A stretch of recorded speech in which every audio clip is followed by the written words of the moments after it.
ಒಬ್ಬ ವ್ಯಕ್ತಿಯನ್ನ ಕೊಲ್ಲಬೇಕು ಅಂತ ಅಂದ್ಕೊಳ್ತಾರೆ ಅಂದರೆ ಅವರಿನ್ನೆಂಥವ್ರು ಇರಬೇಕು?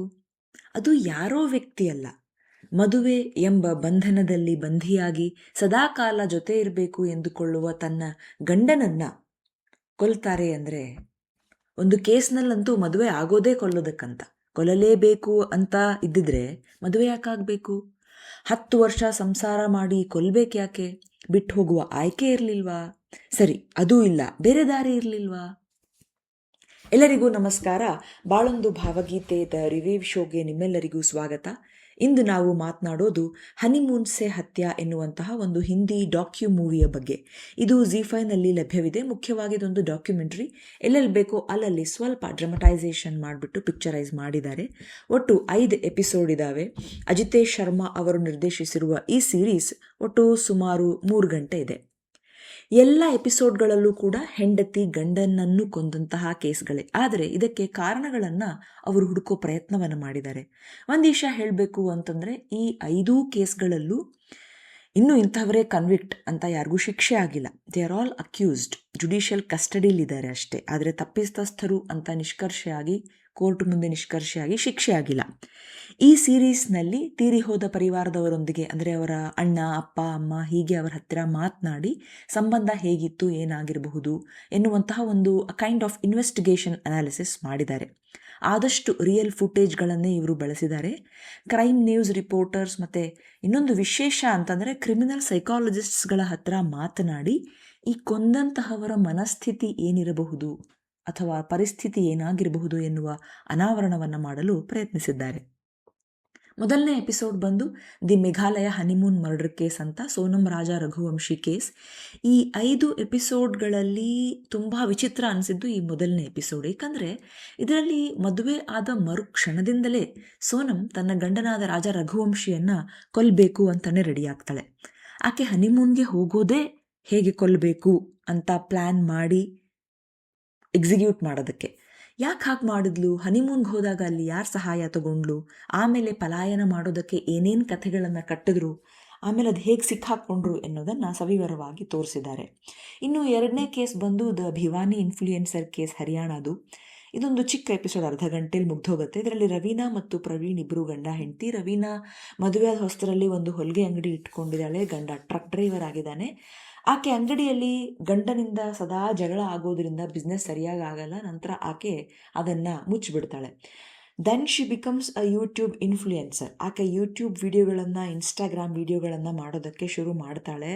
ಅದು ಗಂಡನಿಗೆ ಹಿಡಿಸಲ್ಲ. ಮನೆಯಲ್ಲಿ ಜಗಳ ಹೊಡೆಯೋದು ಸದಾ ನಡೀತಾ ಇದೆ. ಆ ಒಂದು ಯೂಟ್ಯೂಬ್ನ ಒಂದು ಪ್ರಪಂಚದಲ್ಲಿ ಆಕೆಗೆ ಇನ್ನೊಬ್ಬ ಸ್ನೇಹಿತ ಸಿಗ್ತಾನೆ. ಇದರಲ್ಲಿ ಪೇಟ್ರಿಯಾರ್ಕಲ್ ಮೈಂಡ್ಸೆಟ್ ಹೇಗಿದೆ ಎನ್ನುವ ಅನಾವರಣನೂ ಆಗುತ್ತೆ. ಆಕೆ ಸಪ್ರೇಟ್ ಆಗಬೇಕು ಅಂತ ಪ್ರಯತ್ನ ಪಡ್ತಾಳೆ. ತನ್ನ ಪ್ರೇಮಿ ಜೊತೆಗೆ ಬದುಕಿದ್ರೆ ತನ್ನ ಮಗ ಮತ್ತು ತನ್ನ ಪ್ರೇಮಿ ಜೊತೆಗಿದ್ರೆ ತನ್ನ ಮಗನಿಗೆ ಒಳ್ಳೆ ಭವಿಷ್ಯ ಕೊಡಬಹುದು ಅಂತ ಆಕೆ ಸಪ್ರೇಟ್ ಆಗಕ್ಕೆ ಪ್ರಯತ್ನಿಸ್ತಾಳೆ. ಆದರೆ ಆ ಒಂದು ಡಿವೋರ್ಸ್ ಅದು ಯಾವುದನ್ನೂ ಅಲ್ಲಿ ಎಂಟರ್ಟೈನೇ ಮಾಡೋದಿಲ್ಲ. ಆಕೆ ಕೊನೆಗೆ ತನ್ನ ಪ್ರೇಮಿ ಜೊತೆ ಸೇರಿಕೊಂಡು ದ್ವೇಷದಿಂದ ಕೊಂದು ಊರಾಚೆ ಡ್ರೈನ್ನಲ್ಲಿ ಬಿಸಾಡೋದು. ಪ್ರೋಗ್ರೆಸಿವ್ ಆಗಿರಬೇಕು ಎನ್ನೋ ಮಹಿಳೆಯನ್ನು ನೀವು ಸಪ್ರೆಸ್ ಮಾಡಿದ್ರೆ ಅದು ಎಲ್ಲಿವರೆಗೆ ಬೇಕಾದರೂ ಹೋಗುತ್ತೆ. ಆಕೆ ಎಲ್ಲ ಆಯ್ಕೆಯ ಬಾಗಿಲುಗಳು ತಟ್ಟಿದ್ಲು. ಎಲ್ಲವೂ ಮುಚ್ಚಿದಾಗ ಆಕೆ ಏನು ಮಾಡಿದ್ಲು, ಕಡೆಯಲ್ಲಿ ಆಕೆಯ ಮನಸ್ಥಿತಿ ಏನಾಗಿತ್ತು ಅನ್ನೋದನ್ನು ವಿವರಿಸಿದ್ದಾರೆ. ಇನ್ನು 3ನೇ episode the Mumbai tail case ಅಂತ. ನಾಲಾಸೊಪಾರ ಮುಂಬೈನಲ್ಲಿ ತನ್ನ ಪ್ರೇಮಿ ಮೋನು ಶರ್ಮಾನೊಂದಿಗೆ ಸೇರಿ ಚಮನ್ ಎಂಬಾಕೆ ತನ್ನ ಗಂಡ ವಿಜಯನ್ನ ಕೊಂದು ಮನೆಯಲ್ಲೇ ಹಾಲ್ನಲ್ಲಿ ಟೈಲ್ ಅಡಿ ಸಮಾಧಿ ಮಾಡಿಬಿಡ್ತಾಳೆ. ಈ ಮಹಿಳೆ ತನಗಿಂತ 8ರಿಂದ 10 ವರ್ಷ ಚಿಕ್ಕ ವಯಸ್ಸಿನವನೊಂದಿಗೆ, ಅಂದರೆ ಆಕೆಗೆ ಸಪೋಸ್ ಒಂದು 30-31 ವರ್ಷ ಇದೆ. ಆದರೆ ಆಕೆಯ ಪ್ರೇಮಿ ಮೋನು ಶರ್ಮಾ ಅನ್ನೋನು 19-20 ವರ್ಷ, 20-21 ವರ್ಷ, 10-11 ವರ್ಷ ಚಿಕ್ಕ ಹುಡುಗನೊಂದಿಗೆ ಆಕೆಗೆ ಸಂಬಂಧ ಇದೆ. ಇದರಲ್ಲಿ ಸೈಕಾಲಜಿಸ್ಟ್ಸ್ ಯೂಸ್ ಮಾಡ್ತಾರೆ ರೆಜುವಿನೇಷನ್ ಫ್ಯಾಂಟಸಿ ಅನ್ನುವಂತಹ ಒಂದು ಶಬ್ದವನ್ನು ಯೂಸ್ ಮಾಡ್ತಾರೆ. ಅಂದರೆ ನಿಮಗಿಂತ ಚಿಕ್ಕ ಪ್ರಾಯದವರನ್ನ ನೀವು ಪ್ರೀತಿಸಿ ಸಂಬಂಧ ಇಟ್ಕೊಂಡ್ರೆ ನೀವು ತುಂಬ ಯಂಗ್ ಆಗಿ ಕಾಣ್ತೀರಾ, ನಾನಿನ್ನೂ ಚಿಕ್ಕವಳೆ ಅನ್ನೋ ಒಂದು ಭ್ರಮೆಯ ಸ್ಥಿತಿ. ಕೊನೆಯಲ್ಲಿ ಹೇಗೆ ಸಿಕ್ಕಾಕೊಂಡ್ರು ಏನು, ಅದು ಹೇಗೆ ಗೊತ್ತಾಯಿತು ಎನ್ನುವಂತಹ ಕಥೆ ಇದರಲ್ಲಿದೆ. ಇನ್ನು 4ನೇ ಎಪಿಸೋಡ್ ಬಂದು the Delhi electric shock case ಅಂತ. ಸುಷ್ಮಿತಾ ಮತ್ತು ಕರಣ್ ಅನ್ನೋರು ಪ್ರೀತಿಸಿ ಮದುವೆ ಆಗಿದ್ದಾರೆ. ಮದುವೆಯಾಗಿ 7-8 ವರ್ಷದ ನಂತರ ಆತ ಆಕೆಯನ್ನು ಕೆಲಸದಿಂದ ಬಿಡಿಸಿದ್ದಾನೆ. ಒಂದು ಮಗು ಇದೆ, ಕೆಲಸದಿಂದ ಬಿಟ್ಟ ಮೇಲೇ ಎಲ್ಲ ಸಮಸ್ಯೆಗಳು ಶುರುವಾಗಿದೆ. ಈಗ ಕೆಲಸದಿಂದ ಬಿಡಿಸಿದ್ದು ನೀನು ಅಂದಮೇಲೆ ಆಕೆನ ಹೀಯಾಳಿಸ್ಬಾರ್ದು. ನೀನು ಯಾವುದಕ್ಕೂ ಪ್ರಯೋಜನಕ್ಕಿಲ್ಲ, ನಿನ್ನಿಂದ ಏನೂ ಆಗಲ್ಲ, ಈ ಥರದ್ದೆಲ್ಲ ಮಾತನಾಡೋದು ಶುರುವಾಗಿದೆ. ಅಬ್ಯೂಸ್ ಅಂದ ತಕ್ಷಣ ಅದು ಹೊಡೆಯೋದು ಬಡಿಯೋದೇ ಆಗಿರಬೇಕು ಅಂತೇನಿಲ್ಲ. Constant verbal abuse is also dangerous. ಆಯಿತಾ? ಆಕೆಗೆ ಎಲ್ಲಿವರೆಗೂ ಹೋಗುತ್ತೆ ಅಂದರೆ, ಒಂದು ಕಡ್ವಾ ಚೌತ್ ದಿನ, ಕಡ್ವಾ ಚೌತ್ ಅವ್ರು ಮಾಡೋದೇ ಗಂಡನ ದೀರ್ಘಾಯುಷ್ಯಕ್ಕೋಸ್ಕರ. ಅಂತಹ ಒಂದು ದಿನ ಆತ ಆಕೆ ಮೇಲೆ ಕೈ ಎತ್ತಿಬಿಡ್ತಾನೆ. ಆಗ ಆಕೆ ಡಿಸೈಡ್ ಮಾಡ್ಕೋತಾಳೆ, ಹೌದಾ ಸರಿ ಬಾ, ಹಾಗಾದ್ರೆ ನಾನು ನೋಡ್ಕೋತೀನಿ ಅಂತ. ಗಂಡನ ಕಸಿನ್ ಬ್ರದರ್ ಜೊತೆನೆ ಸೇರಿಕೊಂಡು ಆಕೆ ಆತನನ್ನು ಕೊಲ್ಲೋದು, ಎಲೆಕ್ಟ್ರಿಕ್ ಶಾಕ್ ಕೊಟ್ಟು ಹೇಗೆ ಕೊಲ್ತಾಳೆ ಅನ್ನೋದೆಲ್ಲ ತೋರಿಸಿದ್ದಾರೆ. ಇದರಲ್ಲಿ ವಕೀಲರ ಜೊತೆ ಮಾತಾಡಿಸಿದ್ದಾರೆ. ಅವ್ರು ಹೇಳ್ತಾರೆ, ಶಿ ಹ್ಯಾಸ್ ನೋ ರಿಗ್ರೆಟ್ಸ್ ಅಂತ. ಆಕೆಗೆ ಯಾವುದೇ ಪಶ್ಚಾತ್ತಾಪ ಇಲ್ಲ. ಆಕೆಗೆ ಇರುವ ಒಂದೇ ಕನ್ಸರ್ನ್ ತನ್ನ ಮಗನ ಬಗ್ಗೆ, ಆತನನ್ನು ಹೇಗೆ ನೋಡ್ಕೋತಾರೆ, ಆತನ ಭವಿಷ್ಯ ಏನು ಅನ್ನೋದು ಮಾತ್ರ ಆಕೆ ಕನ್ಸರ್ನ್ ಆಗಲಿ. ಆಕೆಗೆ ಯಾವುದೇ ಪಶ್ಚಾತ್ತಾಪ ಇಲ್ಲ. ಆಮೇಲೆ ಇದರಲ್ಲಿ ಒಂದು ಏನು ಅಂದರೆ, ಗಂಡನ ತಮ್ಮ ಕೂಡ ಏನು ಹೇಳ್ತಾನಂದರೆ, ಅಣ್ಣ ಅತ್ತಿಗೆ ಹೊಡೆದಿದ್ದಾನೆ ಅಂದರೆ ಅತ್ತಿಗೆ ಏನೋ ಮಾಡಿರ್ತಾಳೆ ಅಣ್ಣನಿಗೆ ಹಿಡಿಸೋದು, ಅದಕ್ಕೆ ಹೊಡೆದಿರ್ತಾಳೆ. ಇಲ್ಲಿ ಕೊಲೆ ಮಾಡಿರೋದನ್ನು ನಾನು ಸಮರ್ಥನೆ ಮಾಡ್ತಾ ಇಲ್ಲ, ಆದರೆ ಮನಸ್ಥಿತಿ ನೋಡಿ.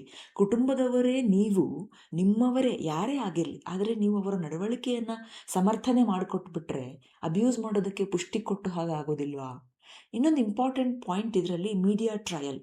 ಇದರಲ್ಲಿ ಪೊಲೀಸ್ ಕೇಸ್ ಆಗಿ, ಇನ್ವೆಸ್ಟಿಗೇಷನ್ ಆಗಿ, ಯಾರು ತಪ್ಪಿತಸ್ಥರು, ಯಾರು ಇನ್ನೂ ಅವರಿಗೆ ಶಿಕ್ಷೆ ಆಗಬೇಕು ಅನ್ನೋದು ನಿಷ್ಕರ್ಷೆ ಆಗೋದಕ್ಕೂ ಮುಂಚೆನೇ ಮೀಡಿಯಾದವರೇ ಬಂದ್ಬಿಟ್ಟು ಮನೆಯಲ್ಲೇ ಕೂಡಿಸ್ಕೊಂಡು ಅವ್ರ ಅತ್ತೆ ಮಾವ ಸೊಸೆನೇ ತಪ್ಪು ಮಾಡಿರೋದು ಅಂತ ಮೀಡಿಯಾದವ್ರ ಹತ್ರ ವರ್ಡಿಕ್ಟ್ ಹೇಳಿಸ್ಬಿಡ್ತಾರೆ. ಇದರಿಂದ ಕೇಸ್ ಮೇಲೆ ಆಗುವಂತಹ ದುಷ್ಪರಿಣಾಮಗಳನ್ನು ಕುರಿತು ಕೂಡ ತುಂಬ ಚೆನ್ನಾಗಿ ಹೇಳಿದ್ದಾರೆ. ಇದರಲ್ಲಿ ಪ್ರಾಪರ್ಟಿ ಆ್ಯಂಗಲ್ ಕೂಡ ಬರುತ್ತೆ. ಅಂದರೆ ಆ ಕಸಿನ್ ಬ್ರದರ್, ಆ ಅಣ್ಣ ತಮ್ಮ, ಆ ಗಂಡನ ಮಾವ ಮತ್ತು ಮಾವನ ತಮ್ಮ, ಅವರಿಬ್ಬರ ನಡುವೆ ಇರುವಂತಹ ಪ್ರಾಪರ್ಟಿ ಜಗಳದಿಂದಾಗಿಯೇ ಈ ಕೊಲೆ ಆಯಿತು ಅನ್ನುವಂಥ ಒಂದು ಆ್ಯಂಗಲ್ ಕೂಡ ತೋರಿಸಿದ್ದಾರೆ. ಬಟ್ ಇದರಲ್ಲಿ ಯಾವುದು ಫೈನಲ್ ಅಂತ ಇನ್ನೂ ವರ್ಡಿಕ್ಟ್ ಆಗಿಲ್ಲ. 5ನೇ episode the Meerut blue drum case ಅಂತ. ಇದೊಂದು ಹೇಸಿಗೆ, ಅಸಹ್ಯ ಹುಟ್ಟಿಸಿದ ಕೇಸ್ ಇದು. ಮುಸ್ಕಾನ್ ಮತ್ತು ಸೌರಭ್ ರಾಜ್ಪೂತ್ ಇಬ್ಬರು ಪ್ರೀತಿಸಿ ಮದುವೆ ಆಗ್ತಾರೆ. ಅನ್ನೋದಕ್ಕಿಂತ ಅದೊಂದು ಟೀನೇಜ್ ಲವ್ ಅಂತಲೇ ಹೇಳ್ಬೋದು. ಮುಸ್ಕಾನ್ ಪ್ರೀತಿಸಿದಾಗ ಶಿ ವಾಸ್ ಅರೌಂಡ್ 16 years. ಅವಳು 8ನೇ ಕ್ಲಾಸ್ ಓದಿ ಡ್ರಾಪ್ ಔಟ್, ಆಮೇಲೆ ಓದಿಲ್ಲ. ಸೌರಭ್ ರಾಜ್ಪೂತ್ ಕೂಡ ಅಂಥ ಮಹಾ ಏನು ಓದಿಲ್ಲ, PUC ಆಗಿರಬಹುದು ಅಷ್ಟೇ. ಇಬ್ಬರು ಪ್ರೀತಿಸಿ ಮದುವೆ ಆಗ್ತಾರೆ. ಮದುವೆ ಆದಮೇಲೆ 5-6 ವರ್ಷ ಎಲ್ಲ ಚೆನ್ನಾಗೇ ಇರುತ್ತೆ. ಆಮೇಲೆ ಶುರುವಾಗುತ್ತೆ ಹಳೆಯ ಸ್ಕೂಲ್ನ ಒಂದು ರಿಯೂನಿಯನ್ನಲ್ಲಿ ಸಾಹಿಲ್ ಅನ್ನುವವನು ಸಿಗ್ತಾನೆ. ಅಲ್ಲಿಂದ ಆಕೆಗೆ ಗಂಡನ ಮೇಲೆ ಪ್ರೀತಿ ಕಡಿಮೆ ಆಗ್ತಾ ಹೋಗುತ್ತೆ, ಜಗಳಗಳು ಶುರುವಾಗ್ತವೆ. ಇದು ಒಂದು ಹೇಟ್ ಕ್ರೈಮ್. ಅಂದರೆ ಇದರಲ್ಲಿ ಬೇರೆ ಯಾವುದೇ ಆ್ಯಂಗಲ್ ಇಲ್ಲ. ಇಲ್ಲಿ ದ್ವೇಷಕ್ಕೆ ನಿಂತು ಗಂಡನನ್ನು ಕೊಂದಿರೋದು. ಆಮೇಲೆ ಇನ್ನೊಂದು ಹೇಳ್ತಾರೆ ಇದರಲ್ಲಿ, ಶಿ ಈಸ್ ಆಲ್ಫಾ ವೆಮನ್ ಅಂತ. ಅಂದರೆ she always wanted to be dominant in her relationship.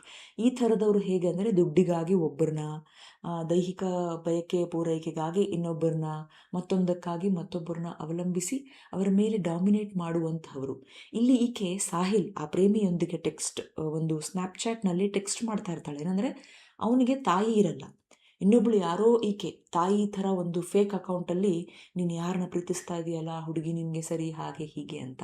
So ಎಲ್ಲರನ್ನೂ ಕೂಡ ಒಂದು ರೀತಿ ಮ್ಯಾನಿಪ್ಯುಲೇಟಿವ್ ಮೈಂಡ್ಸೆಟ್ಟಿಂದ ಎಲ್ಲರ ಜೀವನದಲ್ಲಿ ಆಟ ಆಡುವಂತಹ ಒಂದು ಕೇಸ್ ಇದು.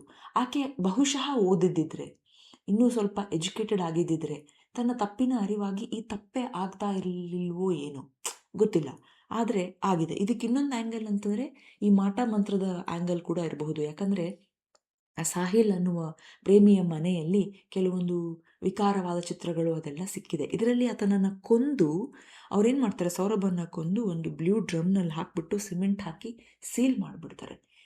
ಇದು ಒಂದು ವಿಚಿತ್ರ, ಅಸಹನೀಯ, ಅಸಹ್ಯವಾದಂತಹ ಕೇಸ್. ಈ ಥರದ ಚಿತ್ರಗಳು, ಈ ಥರದ ಒಂದು ಮನಸ್ಥಿತಿಯ ಜನರು ನಮ್ಮ ನಡುವೆ ಇದ್ದಾರಾ ಅಂತ ತುಂಬಾ ಆಶ್ಚರ್ಯ ಆಗುತ್ತೆ.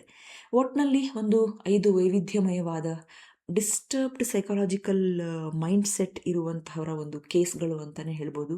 ಅವರು ನಿಮ್ಮ ನಡುವೆ ಅತಿ ಸಾಮಾನ್ಯ ಅನ್ನುವಂತೆಯೇ ಇರ್ತಾರೆ, ನಮಗೆ ಗೊತ್ತು ಕೂಡ ಆಗೋದಿಲ್ಲ. ಆಮೇಲೆ ಈ ಕೊನೆ ಕೇಸ್, ಮೀರತ್ ಡ್ರಮ್ ಕೇಸ್ ಆದಮೇಲೆ ಮೀರತ್ನಲ್ಲಿ ಹೆಚ್ಚಾದಂತಹ ಕೇಸ್ಗಳು, ಅಂದರೆ ಗಂಡಸರು ಬಂದ್ಬಿಟ್ಟು ಪೊಲೀಸ್ ಸ್ಟೇಷನ್ನಲ್ಲಿ ಕಂಪ್ಲೇಂಟ್ ಕೊಡುವಂಥದ್ದು, save me from my wife ಅಂತ ಒಂದು ರೀತಿಯ ಭಯದ ವಾತಾವರಣ ಹುಟ್ಟುಹಾಕಿದಂಥದ್ದು ಎಲ್ಲವನ್ನ ಕೂಡ ತೋರಿಸಿದ್ದಾರೆ. ಇದರಲ್ಲಿ ನನಗೆ ಒಂದು ವಿಷಯ ಇಷ್ಟ ಆಗಲಿಲ್ಲ ಅನ್ನೋದಕ್ಕಿಂತ, ಯಾಕೆ ಕೇವಲ ಹೆಂಡತಿಯರು ಗಂಡನ್ನು ಕೊಂದದ್ದು ಮಾತ್ರ ತೋರಿಸಿದರು ಅಂತ ನನಗೆ ಅರ್ಥ ಆಗಲಿಲ್ಲ. ಮುಂಚೆಯಿಂದ ಗಂಡಂದರು ಹೆಂಡಂದಿರನ್ನ ಹೊಡಿತಾನೆ ಬಂದಿದ್ದಾರೆ, ಅಬ್ಯೂಸ್ ಮಾಡ್ತಾನೆ ಬಂದಿದ್ದಾರೆ. ಈಗ ಬದಲಾಗಿದೆ. ಮೇ ಬಿ ಅದು ಮುಂಚೆಯಿಂದ ಇದೆ, ಗಂಡಂದರು ಹೆಣ್ಣಂದ್ರನ್ನ ಹೊಡೆಯೋದು. ಈಗ ಬದಲಾಗಿರೋದನ್ನು ಮಾತ್ರ ತೋರಿಸೋಣ ಅಂತ ಬಯಸಿದ್ರೋ ಏನೋ ಗೊತ್ತಾಗಲಿಲ್ಲ. ಒಟ್ಟಿನಲ್ಲಿ ಯಾರು ಕೊಲೆ ಮಾಡಿದ್ರು, ಅದು ಗಂಡ ಹೆಂಡತಿನ, ಹೆಂಡತಿ ಗಂಡನ, ಮತ್ತೊಬ್ಬರು ಯಾರೋ ಇನ್ನೊಬ್ಬರನ್ನ ಕೊಂದರೂ ಕೂಡ ಅದೊಂದು ವಿಕೃತ ಮನಸ್ಥಿತಿ ಅಷ್ಟೇ. ಆ ವಿಕೃತ ಮನಸ್ಥಿತಿಯ ಅನಾವರಣವನ್ನು ತುಂಬ ಚೆನ್ನಾಗಿ ಮಾಡಿದ್ದಾರೆ. ಅ ಗುಡ್ ವಾಚ್, ನೋಡಬಹುದು. ಸ್ವಲ್ಪ ಫಾಸ್ಟಾಗಿ ಮಾಡ್ಬೋದಿತ್ತು, ತುಂಬ ನಿಧಾನ ಅಂತ ಅನ್ನಿಸ್ತು. ಮೇ ಬಿ ಡಾಕ್ಯು ಮೂವಿ ಆಗಿರೋದ್ರಿಂದ ನಿಧಾನ ಅನ್ನಿಸ್ತಾ ಗೊತ್ತಿಲ್ಲ. 3 ಗಂಟೆ ಎಳೆದ್ರು ಅಂತಲೇ ಅನ್ನಿಸ್ತು. 2 ಗಂಟೆ ಒಳಗೆ ಮುಗಿಸ್ಬಿಡ್ಬೋದಿತ್ತು. ನೋಡಿ, ಚೆನ್ನಾಗಿದೆ. ಮತ್ತೊಂದು ಸರಣಿ ಸಿನಿಮಾ ಅಥವಾ ಪುಸ್ತಕದ ಮೂಲಕ ಬರ್ತೇನೆ. ಅಲ್ಲಿವರೆಗೂ ಯೋಚನೆ ನಿಮ್ಮದಾಗಿರಲಿ, ವಿಶ್ಲೇಷಣೆ ನಮ್ಮದಾಗಿರಲಿ, ಬಾಳು ಹಾಡಾಗಲಿ, ಭಾವ ಜೊತೆಗಿರಲಿ. ನಿಮ್ಮ ಸಮಯಕ್ಕೆ ಧನ್ಯವಾದಗಳು. ಮತ್ತೆ ಸಿಗೋಣ.